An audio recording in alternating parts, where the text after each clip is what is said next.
top-down action-adventure games on the NES weren't as common as the popularity of the original Legend of Zelda might have you think. The formula that made that game special at the time wasn't parroted very often on the NES itself. Top-down perspectives and fantasy themes were usually reserved for JRPGs, like Dragon Warrior or Final Fantasy, while real-time fighting and exploration was something reserved for side-scrollers like Super Mario 3, Metroid, and, well, Zelda 2. It seemed as though whenever games did try to emulate that original Legend of Zelda formula, they did a good job. While games like Crystallis, Willow, The Magic of Scheherazade, and The Guardian Legend aren't household names for the casual gamers out there, those games do have strong followings, and for good reason.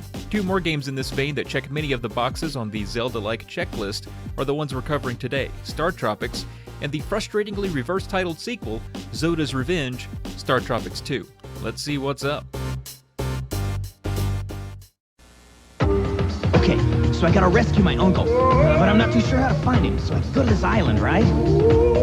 First I gotta talk to the chief, and then I gotta get some clues from a parrot, and then I'm helping these dolphins, and all the time I'm sneaking through graveyards and shooting zombies and blasting monsters. Then my sub cracks up on the rocks, and the next thing I know I'm cruising inside a whale. Whoa! Oh, new game from Nintendo, man! StarTropics! Every chapter's like another adventure, so it's like a whole slew of games in one. What's the matter with you?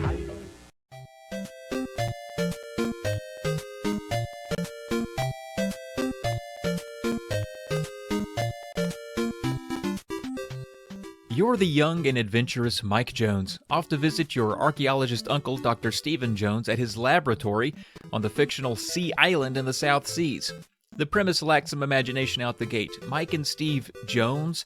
Sea Island? Just the letter C? They couldn't call it something more fun than that? The South Seas? It all sounds very plain, but don't worry, we get to alien abductions soon enough.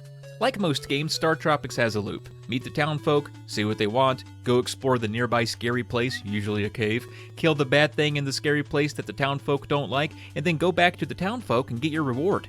Once the townfolk are happy, they will grant you some form of passage so you can continue on with your ultimate mission, finding that weird uncle of yours. It's a crazy world out there, confusing labyrinths, wily enemies, grotesque level bosses, and hidden passages all stand in Mike's way. It's a good thing he's armed with a yo-yo. Yeah, just a yo-yo, that toy invented in the 1930s that we all thought was cool again for a 10-day span in the late 90s. You remember. That is Mike's default weapon, his wooden sword of sorts. It works well enough. There are other weapons, like a slingshot or baseball bat Mike can pick up, but they have limited uses. The yo-yo is forever. Speaking of being Zelda-like, the StarTropics games share many elements with the Zelda games.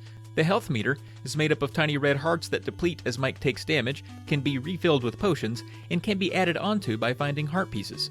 The health indicator even beeps that shrill, repetitive, annoying beep whenever health is low. And believe it or not, the game saves as you play, and does so automatically. You don't even have to hold in reset and press the power button at the same time. It just works.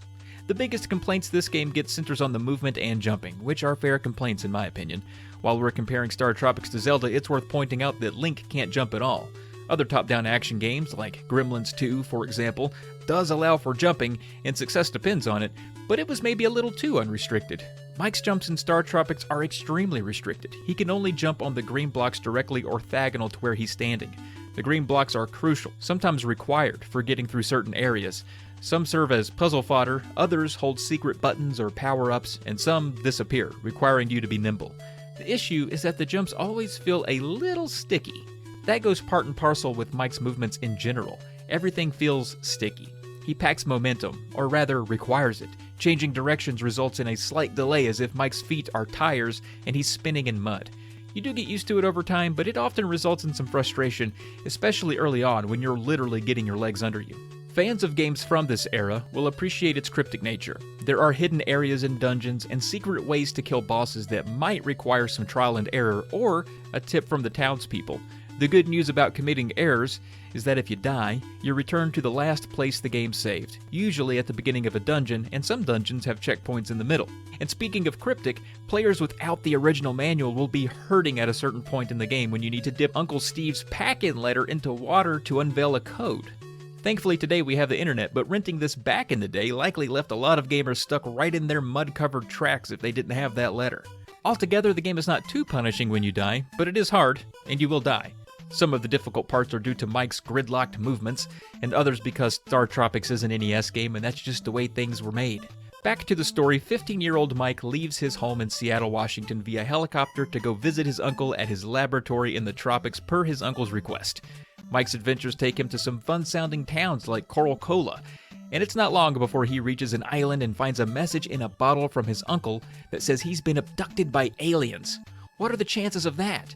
Not the alien abduction part, but finding a message in a bottle meant specifically for you. That's crazy.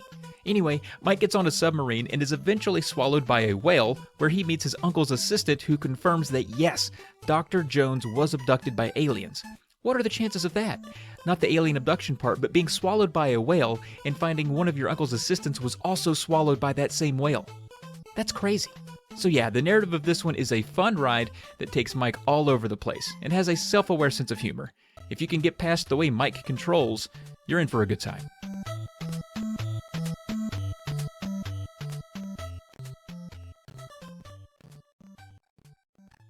Hey there, tubeheads, wake up! You know that $49.95 check that Granny sent you? You know that'll get you your very own Nintendo Entertainment System. Get one and you can play the new Mega Man 6 and battle evil robots. Stop watching those wig commercials. I can even shower with it. And there's Zodas Revenge, StarTropics 2, where you battle Zoda, the man with no face. No more mommy soaps for you. As teardrops fall. So, thank Granny! Cash the checks and get the NES. You have watched too much TV already.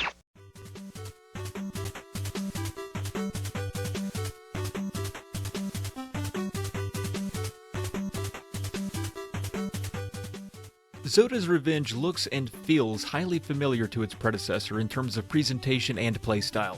Teenager Mike Jones is back in the safety of his home when he receives a telepathic message from Micah, the princess of the Argonians, who, spoiler alert, Mike rescued in the first game. She tells him how to solve a cipher that he and his uncle spotted on the side of the Argonian space pod. You remember. Solving the cipher turns out to be a means of time travel.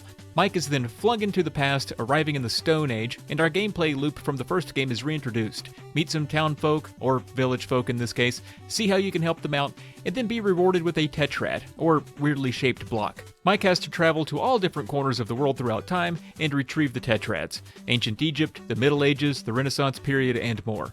On his journey, Mike meets plenty of recognizable historical figures like Cleopatra, Merlin, King Arthur, and even Sherlock Holmes at one point.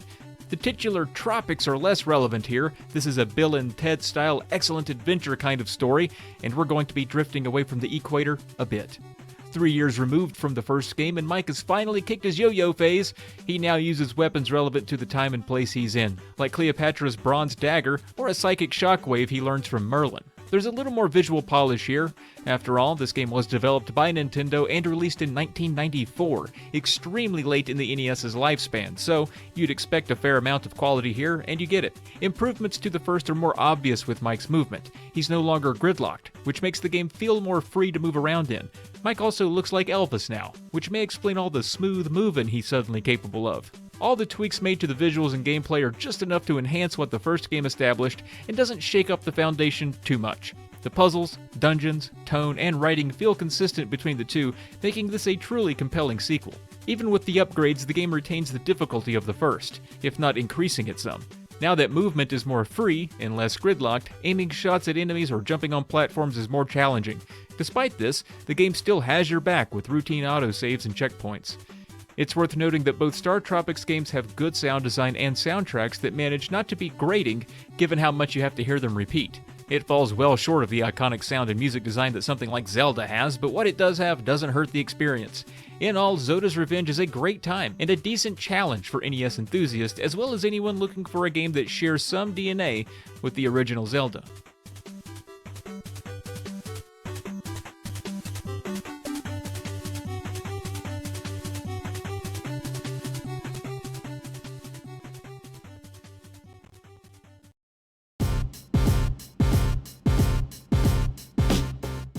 If you twisted my arm to pick one of these, I prefer the way the sequel controls over the first. I've learned these games can be divisive among players, and it really boils down to the controls for the most part. Both are pretty fun to play and have standout narratives for the NES, so give them a try if you like this genre, just don't expect an easy time with either. Despite how well the games are remembered by some today, the sequel may have been too little too late for the NES to push the franchise beyond that 2-game mark. It didn't blow anyone away in 1994, given how dated the NES already was by then, and that may have led to this mini-franchise being shelved forever. Zodas Revenge would be the last StarTropics game Nintendo would develop. That's going to do it for today's games. As always, keep an eye on your weird uncle, and thanks for watching.